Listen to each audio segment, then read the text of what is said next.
आपका स्वागत है ट्रायन अकेडमी में। आज हम बता रहे हैं कि संख्या किसे कहते हैं। संख्या वे गणितीय वस्तु हैं जिनका उपयोग गिनने, मापने और नामकरण करने आदि के लिए किया जाता है। अब संख्याएं का हम उपयोग वस्तु को गिनने के लिए करते हैं। आपको पता है कि हम कोई भी वस्तु अगर गिनते हैं तो उनको गिनने के लिए हमको संख्या की आवश्यकता है।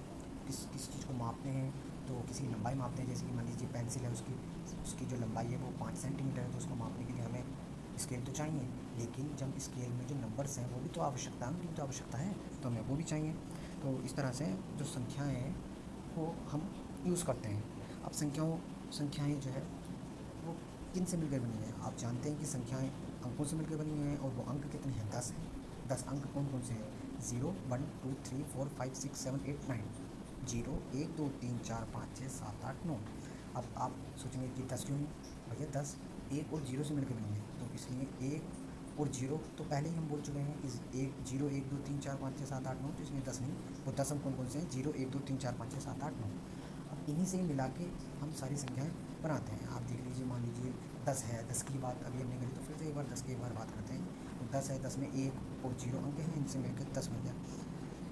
या फिर आप ले लीजिए कि 16,526। तो देखिए आप 16,526 में 1 6 5 2 6, ये आप देख रहे हैं। अब ये जो अंक हैं ये रिपीट भी हो सकते हैं, जैसे कि अभी 16,526 में 16 में जो 6 था, और 26 के बाद जो लास्ट में 6 है वो रिपीट हो रहा है, तो इस तरह से रिपीट हो सकता है।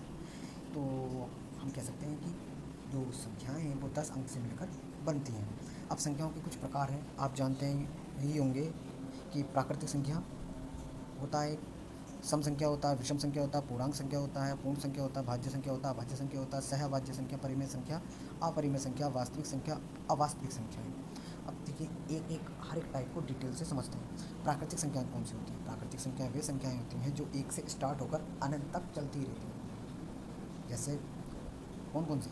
1 2 3 4 5 6 7 8 9 10 11 12 13 14 15 16 17 18 19 20 चलती ही जा रही हैं। अब ये सारी संख्याएं प्राकृतिक संख्याएं, और इन्हीं को ही हम क्या करते हैं, वस्तु को गिनने में स्टार्ट करते हैं। आप देखिए कभी भी वस्तु को जब हम गिनते हैं तो 1 से ही तो स्टार्ट करते हैं, ना कि 0 से। तो 1 से स्टार्ट करते हैं।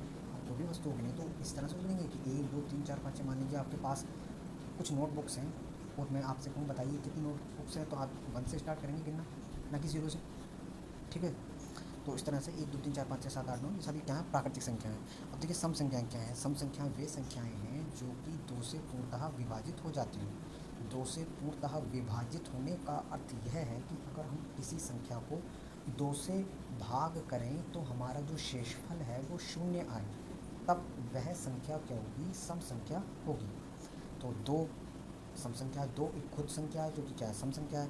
तो 4 है, 4 भी 2 से भाज्य हो जाती है, तो 4 भी कैसी? सम संख्या है। 6 8 10 इसी तरह 12 14 16 ये सब सारी संख्या कैसी हैं? सम संख्या हैं। अब देखिए विषम संख्या कौन सी होती है? विषम संख्याएं वे संख्याएं होती हैं जो 2 से भाज्य नहीं हो पाती हैं, जो कि पूर्णतः विभाजित नहीं हो पाती हैं। उनमें कुछ ना कुछ शेषफल बच जाता है। जैसे कि 1 है, आप जानते हैं कि 1 जो है 2 से भाग नहीं हो सकता। 3 है, 3 भी 2 से भाग नहीं हो सकता।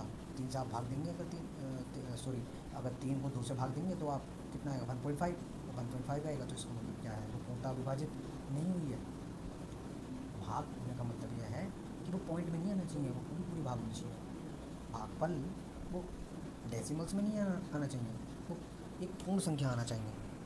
तो इस तरह से विषम संख्याएं उन संख्याएं हैं जो 2 से भाग नहीं होती। फिर पूर्णांक हैं। पूर्णांक किसको बोलते हैं? जो माइनस की संख्याएं भी होती हैं और प्लस की संख्याएं भी होती हैं, और शून्य भी होता है। तो जो शून्य है वो बीच में होता है, बैलेंस करता है एक तरह से, और शून्य के दाईं ओर प्लस के नंबर होते हैं और बाईं ओर माइनस के नंबर होते हैं। पूर्ण संख्या कौन सी होती हैं? प्राकृतिक संख्याओं के समूह में अगर हम 0 को भी शामिल कर दें तो वे सारा जो समूह आएगा, जो नया ग्रुप आएगा, उसको हम पूर्ण संख्याएं कहेंगे। यानी कि 0 1 2 3 4 5 6 7 8 9 10 ये पूर्ण संख्याएं होंगी। भाज्य संख्या क्या होती हैं? भाज्य संख्याएं वे संख्याएं होती हैं जो सिर्फ 1 और 2 जो सिर्फ स्वयं से और 1 से भाग होने के साथ साथ किसी दूसरी संख्या से भी भाग हो जाएं तो वो संख्याएं होती हैं भाज्य संख्याएं। जैसे कि आप देखिए 4 है, 4 1 से ही भाग होता है और खुद से ही भाग हो जाता है 4, लेकिन इनके साथ साथ ही किससे होता है? 2 से भी भाग हो जाता है। तो इसलिए 4 कैसी संख्या है? भाज्य है। अब देखिए 4 के आगे 6 है, छः भी कैसी संख्या है? भाज्य है, क्योंकि 2 से भी होती है, 3 से भी होती है, अपने आप से भी होती है 6 और 1 से भी होती है। कहने का मतलब यह है कि भाज्य संख्या वे संख्याएँ होंगी जो सिर्फ अपने और 1 से ही भाग ना होती हों, किसी दूसरी संख्या से ही भाग हो जाती हों। अभाज्य संख्या क्या? अभाज्य संख्या वे संख्या हैं जो सिर्फ अपने आप से और 1 से भाग होती हों, अपने आप से विभाजित हो जाती हो और 1 से विभाजित होती हूँ, जैसे कि 2 है, 3 है, 5 है, 7 है, 11।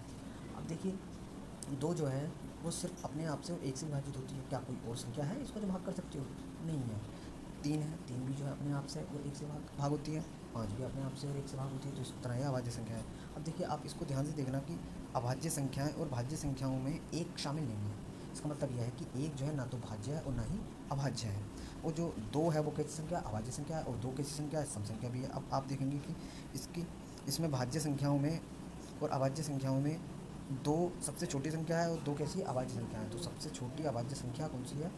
2 है और ये क्या है? सम है। और अभाज्य संख्याओं में केवल एक 2 ही है जो सम भी है और अभाज्य भी है, और कोई भी संख्या ऐसी नहीं है जो सम हो और अभाज्य हो। अब सहअभाज्य संख्या कौन सी होती है? देखिए सहअभाज्य संख्या वो संख्याएं होती हैं, ये 2 संख्याओं के जोड़े में होती हैं। ठीक है, ये वो 2 संख्याएं होती हैं जो जिनका अगर हम उभयनिष्ठ गुणनखंड देखें तो वो क्या होने चाहिए? वो केवल 1 होना चाहिए। वो क्या होना चाहिए? केवल 1। तब वो क्या होंगी?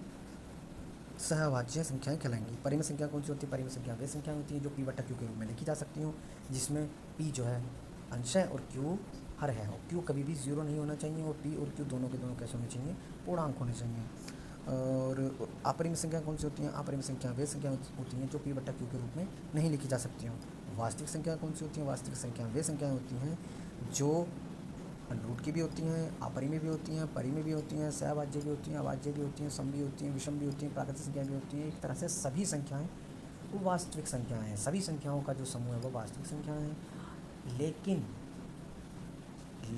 रूट के अंदर माइनस की संख्या वो कभी भी वास्तविक संख्या नहीं होती है। ऐसी संख्याओं को हम काल्पनिक संख्याएं कहते हैं, जिनको हम क्या बोलते हैं? अवास्तविक संख्याएं भी बोलते हैं। इसलिए देखिए रूट के अंदर जो माइनस की संख्या, जैसे रूट के अंदर -6 है, रूट के अंदर -5 है, रूट के अंदर -29 है, ये कैसी संख्या है? अवास्तविक संख्या है। तो इस तरह से हमने कुछ संख्या और संख्या के प्रकार को समझा। Thank you.